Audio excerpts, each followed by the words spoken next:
اللہ وبرکاتہ جی ناظرین کرام، آج ڈیلی آسان ترجمۃ القرآن کورس کا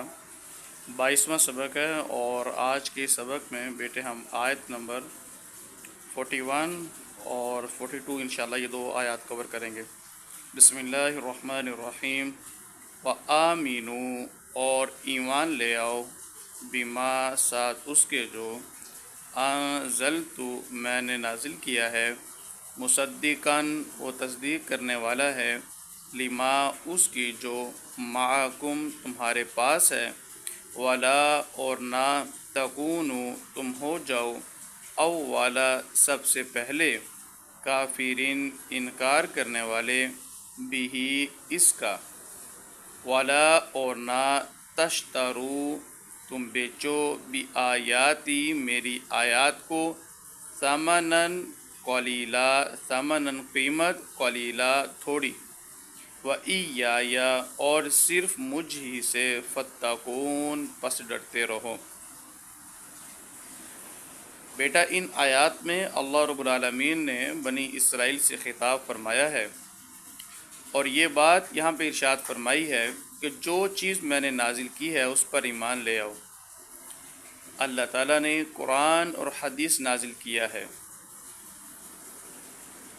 اللہ نزل احسن الحدیث، حدیث بھی اللہ نے نازل فرمائی ہے۔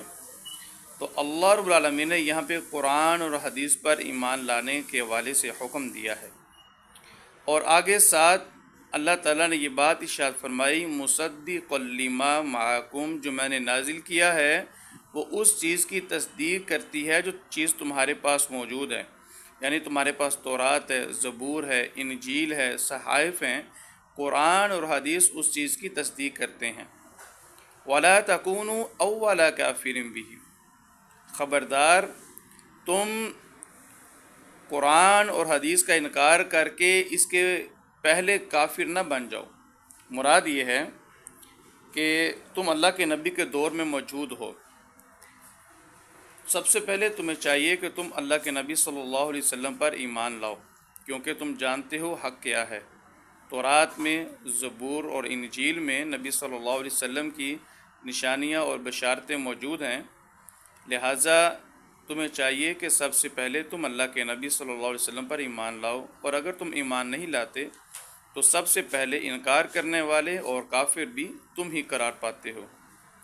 اور آگے فرمایا، وَلَا تَشْتَرُوا بِآیَاتِی ثَمَنًا قَلِیلًا، میری آیات کو تھوڑی قیمت میں نہ بیچو۔ اس سے مراد یہ نہیں ہے کہ اللہ کی آیات کو بڑی قیمت میں بیچ دینا چاہیے، مراد یہ ہے کہ اگر تم میری آیات کے بدلے میں پوری دنیا بھی خرید لو تو پوری دنیا بھی تھوڑی چیز ہے جو تم میری آیات کے بدلے لے رہے ہو۔ تو یہاں پہ تحقیر کا معنی ہے ثمناً قلیلا، تھوڑی قیمت۔ اس سے مراد اللہ کے نبی صلی اللہ علیہ وسلم نے بھی ارشاد فرمایا ہے کہ اللہ رب العالمین کی آیات کے بدلے انسان اگر پوری دنیا بھی خرید لے تو وہ ثمناً قلیلا، تھوڑی قیمت ہی ہے۔ اور آگے فرمایا، وَإِيَّايَ فَاتَّقُونَ، پس اور صرف مجھ ہی سے ڈرتے رہو۔ اچھا، یہاں پہ اس سے مراد یہ نہیں ہے کہ کوئی انسان دین کی خدمت کر کے تو پیسے نہیں لے سکتا، اجرت نہیں لے سکتا، اس سے مراد یہ نہیں ہے، کیونکہ صحیح البخاری کی حدیث ہے، اللہ کے نبی صلی اللہ علیہ وسلم کا ارشاد گرامی ہے کہ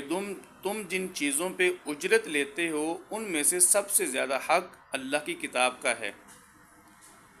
یعنی اللہ کی کتاب پہ اجرت لینا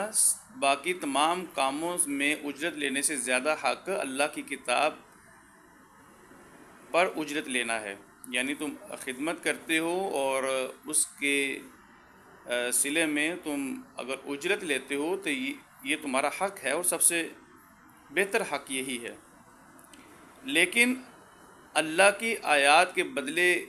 تھوڑی قیمت یہاں پہ جو نہ لینے کا ذکر ہے، یہ ذکر یہ ہے کہ تم میری آیات کو چھپاؤ اور اس کے بدلے میں فائدہ حاصل کرو، دنیاوی فائدہ، یعنی غلط طریقے سے تم میری آیات کا مفہوم بیان کر دو، غلط فتویٰ دے دو، غلط استعمال کرو، تو اس چیز سے منع کیا گیا ہے کہ دنیاوی مفاد کے لیے، دنیاوی فائدے کے لیے تم میری آیات کا غلط مطلب لوگوں کو بیان کرو یا میری آیات کو چھپاؤ یا بعض حصہ چھپا کے بعض کو ظاہر کرو، ایسا نہیں کرو۔ آگے فرمایا وَلَا تَلْبِسُوا، اور نہ تم ملاؤ الحق، حق بات کو، بالباطل، باطل سے، حق اور باطل کو آپس میں مکس نہیں کرو۔ وَتَكْتُمُ الْحَقَّ، اور تم چھپاتے ہو حق بات کو، وَأَنْتُمْ، حالانکہ تم تعلمون، تم جانتے ہو۔